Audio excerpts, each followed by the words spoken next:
생각이 너무 많아서 머리가 복잡하고 뭘 시작해야 할지 모르겠고 밤에 잠도 제대로 못 주무시나요?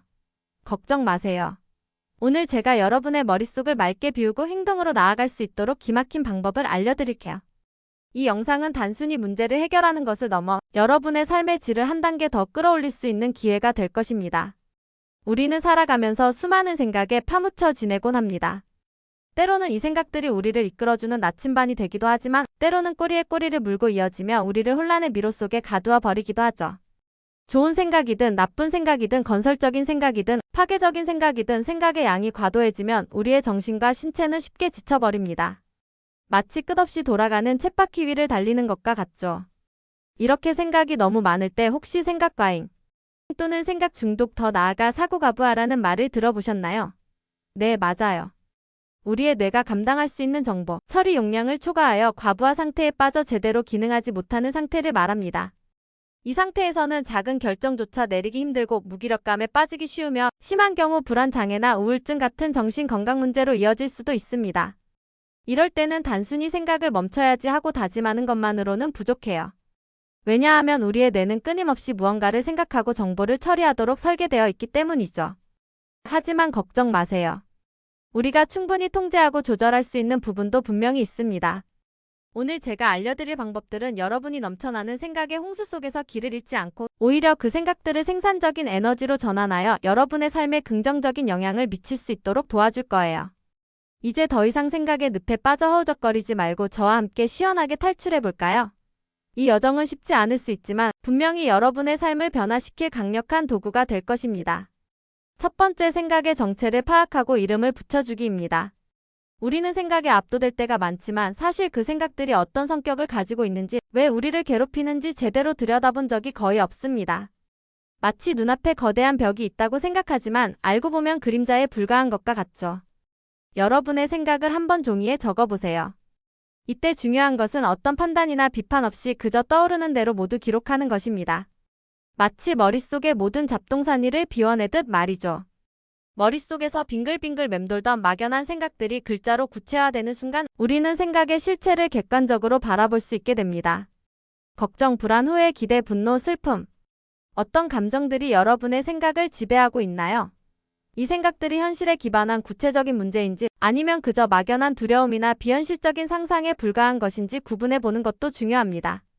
예를 들어 내일 발표를 망칠 것 같아라는 생각은 불안이라는 감정에 기반한 막연한 두려움일 수 있습니다.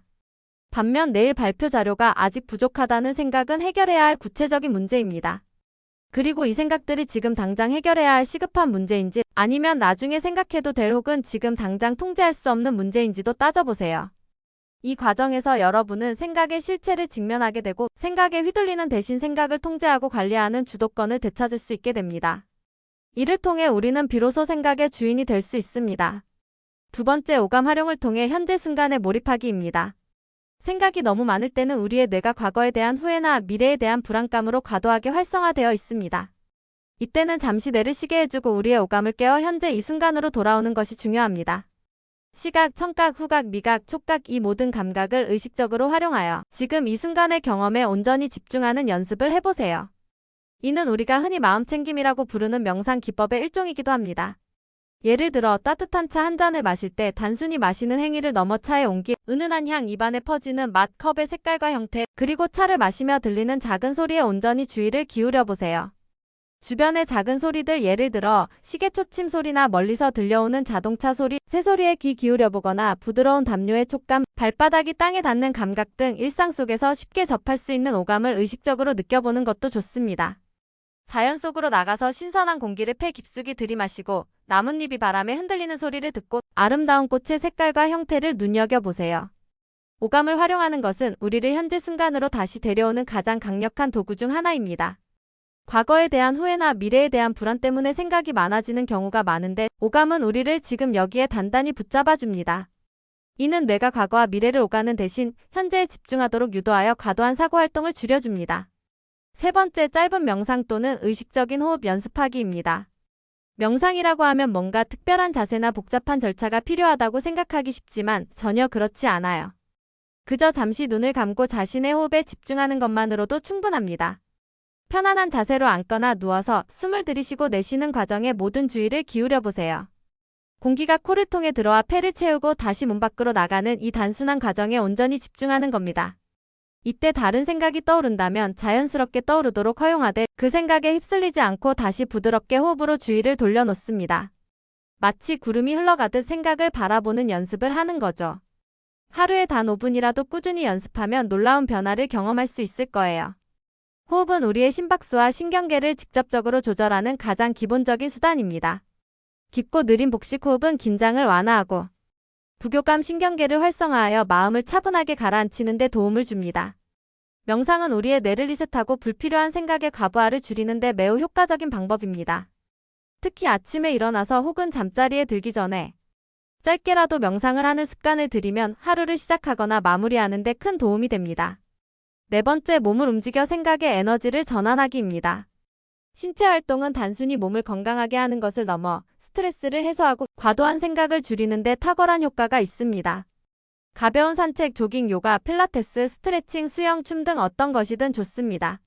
중요한 것은 여러분이 즐겁게 할 수 있는 활동을 찾아 꾸준히 몸을 움직이는 것입니다. 몸을 움직이면 엔도르핀이라는 행복 호르몬과 세로토닌 같은 신경 전달 물질이 분비되어 기분이 좋아지고 자연스럽게 부정적인 생각에서 벗어날 수 있습니다. 특히 야외에서 하는 운동은 햇빛을 쬐면서 비타민 D를 합성하고 신선한 공기를 마실 수 있어서 더욱 좋습니다. 비타민 D는 기분 조절과 인지 기능에 중요한 역할을 한다고 알려져 있습니다. 운동은 뇌의 기능을 활성화하고 새로운 신경 경로를 만들어내는 데 도움을 줍니다. 복잡한 생각을 정리하고 문제 해결 능력을 향상시키는 데에도 도움이 되는 훌륭한 방법이죠. 운동은 단순히 신체적인 활동이 아니라 정신적인 에너지를 긍정적인 방향으로 전환시키는 강력한 도구임을 기억하세요. 다섯 번째, 생각 유예 시간을 설정하여 생각에 대한 통제력을 높이기입니다. 우리는 어떤 생각이든 떠오르면 즉시 처리해야 한다는 강박적인 압박감을 느끼곤 합니다. 마치 모든 알림에 즉시 응답해야 하는 것처럼 말이죠. 하지만 모든 생각을 즉시 처리할 필요는 없어요. 오히려 그러한 강박은 생각을 더욱 증폭시키는 원인이 될 수 있습니다. 특정 시간 동안은 특정 종류의 생각을 하지 않겠다고 스스로 약속하는 생각. 유예 시간 또는 걱정 시간을 설정해 보세요. 예를 들어 매일 저녁 7시부터 7시 30분까지 30분 동안만 오늘 있었던 걱정거리나 내일 할 일에 대해 생각하는 시간으로 정하고 그 외의 시간에는 다른 활동에 집중하는 겁니다. 그리고 그 정해진 시간에만 몰아서 걱정하고 고민하는 거예요. 이 시간이 끝나면 더 이상 그 생각들을 이어가지 않고 과감하게 멈추는 연습을 합니다. 처음에는 어렵게 느껴질 수 있지만 꾸준히 연습하면 생각이 여러분을 지배하는 대신 여러분이 생각을 통제하고 관리할 수 있게 됩니다. 이 방법은 인지행동치료에서도 활용되는 효과적인 기법입니다. 생각에 끌려다니는 것이 아니라 여러분이 생각의 고삐를 쥐는 방법을 배우는 것입니다. 여섯 번째, 불필요한 정보 과부하를 줄이고 디지털 디톡스를 실천하기입니다. 현대사회는 정보의 홍수 속에 살고 있습니다. 스마트폰과 인터넷은 우리에게 무한한 정보를 제공하지만 동시에 과도한 생각과 불안을 유발하기도 합니다. 끊임없이 쏟아지는 뉴스, SNS 피드, 알림 등은 우리의 뇌를 지치게 만들고 불필요한 생각들로 머리를 채웁니다. 잠시 동안 스마트폰을 멀리하고 컴퓨터를 끄고 디지털 기기 없이 지내는 시간을 가져보세요. 이를 디지털 디톡스라고 합니다. 하루에 단 몇 시간이라도 디지털 기기와 단절되는 시간을 가지거나 주말에는 아예 스마트폰을 집에 두고 산책을 나가보는 것도 좋은 방법입니다. 또한 불필요한 정보를 걸러내는 연습도 중요합니다. 모든 뉴스를 다 볼 필요도 없고 모든 SNS 피드를 다 확인할 필요도 없습니다. 나에게 정말 필요한 정보만 선별적으로 받아들이고 나머지 정보는 과감히 차단하는 용기가 필요합니다. 정보의 양을 줄이면 우리의 뇌는 좀 더 여유를 가지고 중요한 생각에 집중할 수 있게 됩니다. 일곱 번째, 생산적인 활동에 몰입하여 성취감을 느끼기입니다. 아무리 좋은 생각이라도 생각만 하고 행동으로 옮기지 않으면 아무 의미가 없습니다. 오히려 하지 못한 일에 대한 후회와 자책으로 이어져 생각이 더 많아지는 악순환에 빠질 수 있습니다. 작더라도 구체적인 목표를 세우고 그것을 달성하기 위한 행동을 시작해보세요. 예를 들어 거창한 계획이 아니어도 좋습니다. 오늘 방 청소하기, 오래 미뤄두었던 책 한 권 읽기, 친구에게 전화하기 등 작은 목표라도 좋습니다. 목표를 달성하고 나면 우리는 성취감을 느끼게 되고 이는 긍정적인 자기 효능감으로 이어져 불필요한 생각을 줄이는 데 도움이 됩니다. 중요한 것은 완벽하게 하려 노력하기보다는 일단 시작하는 것입니다. 행동은 생각을 멈추는 가장 강력한 해독제입니다. 행동을 통해 얻는 경험과 피드백은 우리의 사고를 더욱 건강하고 현실적으로 만들어줍니다. 8번째, 감사일기를 쓰거나 긍정적인 생각에 집중하기입니다. 우리의 뇌는 부정적인 것에 더 쉽게 반응하는 경향이 있습니다. 이를 부정성 편향이라고 부르는데, 이는 생존에 유리한 메커니즘이었지만 현대사회에서는 오히려 불필요한 걱정을 증폭시키는 원인이 되기도 합니다. 의식적으로 긍정적인 것에 집중하고 감사하는 마음을 가지는 연습을 해보세요. 매일 밤 잠자리에 들기 전에 오늘 감사했던 1-3가지를 적어보는 감사일기를 쓰는 것도 좋은 방법입니다. 아주 사소한 것이라도 괜찮습니다. 오늘 날씨가 좋았다, 맛있는 점심을 먹었다, 친구가 전화를 해주었다 등 소박한 것들에 감사함을 느껴보세요. 감사하는 마음은 부정적인 생각의 고리를 끊고 긍정적인 정서 상태를 유도합니다. 긍정적인 생각은 긍정적인 감정을 낳고, 이는 다시 긍정적인 행동으로 이어지는 선순환을 만듭니다. 또한 자신에게 긍정적인 확언을 해주는 것도 좋습니다. 나는 할 수 있다, 나는 충분히 잘하고 있다와 같은 긍정적인 메시지를 스스로에게 자주 들려주세요. 9번째, 사회적 관계를 유지하고 소통하기입니다. 생각이 너무 많을 때 우리는 종종 스스로를 고립시키는 경향이 있습니다. 혼자 모든 것을 해결하려 들고 타인과의 소통을 피하게 되죠. 하지만 인간은 사회적 동물이며 건강한 사회적 관계는 우리의 정신 건강에 필수적입니다. 믿을 수 있는 친구나 가족에게 여러분의 고민을 털어놓는 것만으로도 큰 위안이 될 수 있습니다. 때로는 타인의 관점에서 문제를 바라보는 것이 생각의 늪에서 벗어나는 데 도움이 되기도 합니다. 따뜻한 조언이나 공감은 혼자서는 해결하기 어렵다고 느꼈던 문제들에 대한 새로운 해결책을 제시해 줄 수도 있습니다. 직접적인 만남이 어렵다면 전화통화나 영상통화, 온라인 커뮤니티를 통해 소통하는 것도 좋습니다. 중요한 것은 혼자 고민을 끌어안고 있지 않는 것입니다. 10번째, 전문가의 도움을 받는 것을 주저하지 않기입니다. 만약 위에서 언급한 방법들로도 생각이 너무 많아서 일상생활에 심각한 어려움을 겪고 있다면 정신건강 전문가의 도움을 받는 것을 주저하지 마세요. 정신과 의사나 심리상담사는 여러분의 상태를 정확하게 진단하고 개인에게 맞는 적절한 치료법을 제시해 줄 수 있습니다. 인지행동치료, 마음챙김 기반 스트레스 감소, 대인관계 치료 등 다양한 심리치료는 부정적인 사고 패턴을 식별하고 이를 긍정적으로 변화시키는 데 매우 효과적인 방법입니다. 때로는 약물 치료가 병행될 수도 있습니다. 전문가의 도움을 받는 것은 절대 부끄러운 일이 아니라 자신을 사랑하고 돌보는 현명하고 용기 있는 행동입니다. 생각해보세요. 감기에 걸리면 병원에 가듯이 마음이 아프면 전문가의 도움을 받는 것이 당연합니다.